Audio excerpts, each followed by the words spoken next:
մեծապես հույս ունեմ, որ կկարողանանք ձևավորել էթիկայի հանձնաժողով։ Ընդդիմադիր պատգամավոր Թագուհի Թովմասյանը պատահական չի համարում, որ ազգային ժողովի աշխատակազմը դրական եզրակացություն է տվել իշխանական Անդրանիկ Քոչարյանի հարցով էթիկայի հանձնաժողով ստեղծելու իրենց դիմումին։ Ընդդիմադիր պատիվ ունեմ ու Հայաստան խմբակցություններն արդեն ստացել են աշխատակազմի խորհրդատվական կարծիքը։ Այսինքն ակնհայտ է, որ եղել է քաղաքական որոշում տալ մասնագիտական եզրակացություն փորձագետ կողմից, որ անհրաժեշտություն կա ազգային ժողովում ձևավորել էթիկայի հանձնաժողով։ Աշխատակազմի եզրակացությունից պատգամավորը ենթադրում է, որ իշխող մեծամասնությունը չի տապալի հանձնաժողով ստեղծելու ընդդիմադիրների նախաձեռնությունն ու կնպաստի, որ պաշտպանության հանձնաժողովի նախագահի վարքը քննեն։ Անդրանիկ Քոչարյանի վարքագիծը ակնհայտորեն հակասում է պատգամավորի երաշխիքների մասին օրենքին, այն երկու մասով, մեկ, որ Անդրանիկ Քոչարյանը հանրության բարոյական նորմերն է խախտել, եւ երկրորդ, լրագրողի հետ խտրական վերաբերմունքի դրսևորման արդյունքում նա ցուցաբերել է անընդունելի խտրական վերաբերմունք։ Իշխող մեծամասնության պատգամավոր Քոչարյանը 7 տարի է խորհրդարանում աչքի է ընկնում ոչ պատշաճ վարքով վիրավորում է լրագրողներին, ակնհայտ խտրական ու բացասական վերաբերմունք ունի կանանց նկատմամբ, ասում է ընդդիմադիր Թովմասյանը։ Ես կարծում եմ, որ քաղաքացիական պայմանագիր խմբակցությունը պարտավորված պետք է լինի էթիկայի հարցերի հանձնաժողով ոչ միայն ձևավորել, այլ նաև ձևավորելուց հետո հանձնաժողովում քվեարկել եզրակացության համար եւ ի վերջո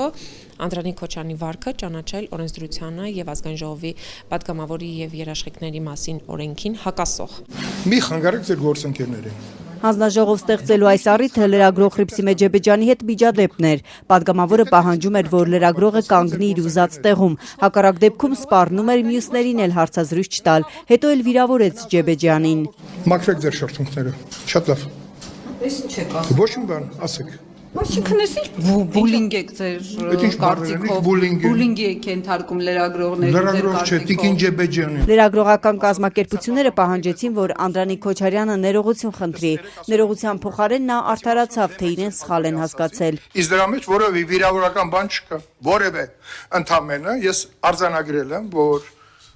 պետքա խոսքը օգտագործելուց լինի մաքուր։ Եթե դուք դրա մեջ ինչ եք պատկերացնում, դա ձեր խնդիրն է։ Եթե դուք սխալ բան եք հասկացել, ամեն մարդ մտածում է իր փչացվածության աստիճանով։ Իշխող ԿՊՆ-ն Անդրանիկ Քոչարյանի պահվածքին չանդրադարձավ։ Իշխանականներից Քրիստինե Պողոսյանը համարձակվեց իր կարծիքն ասել, տգեղ ու վատ որակեց թիմակցի պահվածքը։ Պատգամավորը կողմ է, որ էթիկայի հանձնաժողովը ձևավորվի։